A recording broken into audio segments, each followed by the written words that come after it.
اکبر الدین اویسی قائد مجلس مقننہ پارٹی نے آج انیس الغربہ نامپلی کے تعمیری کاموں کی پیش رفت کا تفصیلی طور پر جائزہ لیا۔ انہوں نے اس سلسلے میں عہدیداروں کے ساتھ ایک جائزہ اجلاس منعقد کیا۔ انیس الغربہ کی عمارت 2 سیلارز کے ساتھ 4 منزلہ تعمیر ہو گئی ہے۔ کووڈ کی وجہ سے اس کا کام روک دیا گیا تھا، لیکن دوبارہ اس کا کام شروع کیا گیا ہے۔ اس عمارت کو تجارتی مقاصد کے لیے بہت جلد لیز پر دیا جائے گا۔ رمضان تک انیس الغربہ ہاسٹل شروع ہونے کے امکانات ظاہر کیے گئے ہیں۔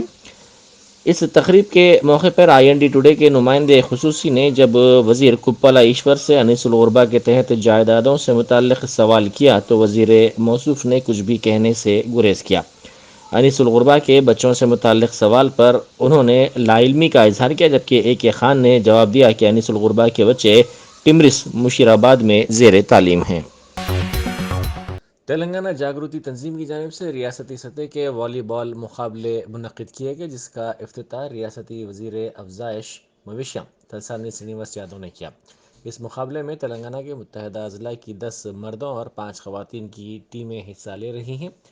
اس موقع پر میڈیا سے بات کرتے ہوئے وزیر موصوف نے کہا کہ ہندوستان میں کھلاڑیوں کے لیے کوئی مناسب حوصلہ افزائی نہیں ہے، جو ہماری بدقسمتی ہے۔ اس طرح کے حالات کو بدلنا چاہیے۔ انہوں نے نشاندہی کرتے ہوئے کہا کہ تلنگانہ کی تشکیل کے بعد وزیر اعلیٰ کے چندر شیکھر راؤ کھیلوں کو بڑھاوا دینے کے لیے کام کر رہے ہیں۔ کھیلوں کے وزیر سرینیواس گوڑ کی قیادت میں ایک ذیلی کمیٹی قائم کی گئی ہے جو کھیلوں کی نئی پالیسی متعارف کرے گی۔ انہوں نے کہا کہ دیہی کھیلوں کا احترام کرنے اور ان کی مزید حوصلہ افزائی کی ضرورت ہے۔ انہوں نے کہا کہ ان ریاستی سطح کے مقابلوں میں جیتنے والوں اور رنر اپس کو ٹرافی کے ساتھ ساتھ نقد انعامات پیش کرنا فخر کی بات ہے۔ محبوب نگر مستخر میں سنت سیوا لال کی جینتی کی تقریب منعقد کی گئی، جس میں وزیر اسپورٹس سرینیواس گوڑ نے شرکت کی۔ اس موقع پر انہوں نے کہا کہ تلنگانہ کی تشکیل کے بعد پہلی مرتبہ ہمارا تانڈا ہمارا ناچ نعرے کے ساتھ گرام پنچایتوں کو ترقی دینے کے اقدامات کیے گئے۔ انہوں نے کہا کہ سیوا لال کی جینتی تقریب تلنگانہ حکومت کی جانب سے سرکاری طور پر منائی جا رہی ہے۔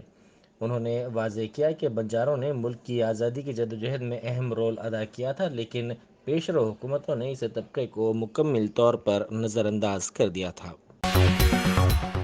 Y S R Telangana party نے تلنگانہ میں ملازمتوں پر تقررات کے لیے نوٹیفیکیشن کی عدم اجرائی کو افسوسناک قرار دیا۔ صدر پارٹی وائی ایس شرمیلا نے ریاست میں خالی 1,91,000 سرکاری ملازمتوں پر تقررات کے لیے نوٹیفیکیشن کی جلد اجرائی پر زور دیا۔ اس مسئلے پر پبلک سروس کمیشن کے صدر نشین جناردن ریڈی کو یادداشت پیش کی گئی۔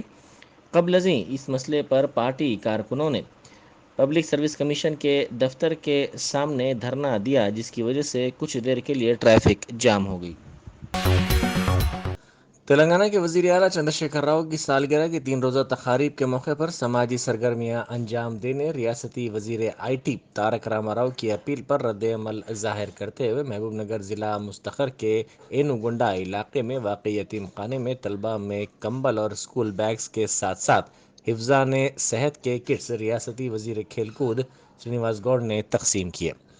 اس پروگرام میں ضلع گرنتھالیہ کے صدر نشین راجیشور گوڑ کے علاوہ دیگر کئی اہم شخصیات نے شرکت کی۔ اس موقع پر منعقدہ تقریب سے خطاب کرتے ہوئے وزیر موصوف نے کہا کہ سیوا پروگراموں کے ذریعے عوام کی خدمت کی جا رہی ہے۔ انہوں نے کہا کہ تلنگانہ کو ریاست کا درجہ دلائے جانے کے بعد ریاست میں چندر شیکھر راؤ کی زیر قیادت حکومت کی جانب سے کئی فلاحی اور بہبودی اسکیمات متعارف کی گئیں، جن کی مثال ملک کی کسی بھی ریاست میں نہیں ملتی۔ حکومت تمام طبقات کی بہبود کے لیے پابند عہد ہے۔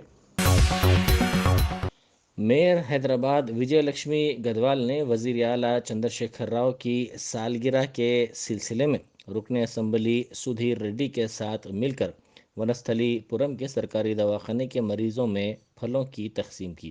انہوں نے مریضوں کی عیادت بھی کی اور ان کی تفصیلات بھی حاصل کی۔ کل ہند صنعتی نمائش کا 25 فروری سے دوبارہ آغاز ہونے والا ہے۔ گورنر ڈاکٹر تمیلی سائی سوندرا راجن نے 1 جنوری کو اس نمائش کا افتتاح کیا تھا، لیکن اگلے ہی دن 2 جنوری کو حیدرآباد پولیس کے مشورے پر اومیکرون کے معاملات میں اضافے کے بعد اس کو معطل کر دیا گیا تھا۔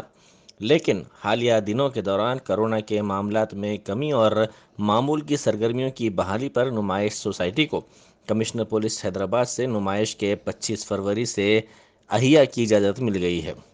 معتمد اعزازی نمائش سوسائٹی آدتیہ مرگم نے ایک بیان میں کہا کہ عام دنوں میں اس کے اوقات 4 بجے شام تا 10:30 بجے شب ہوں گے، جبکہ ہفتہ اور اتوار کو اس کے اوقات 4 بجے شام تا 11 بجے شب ہوں گے۔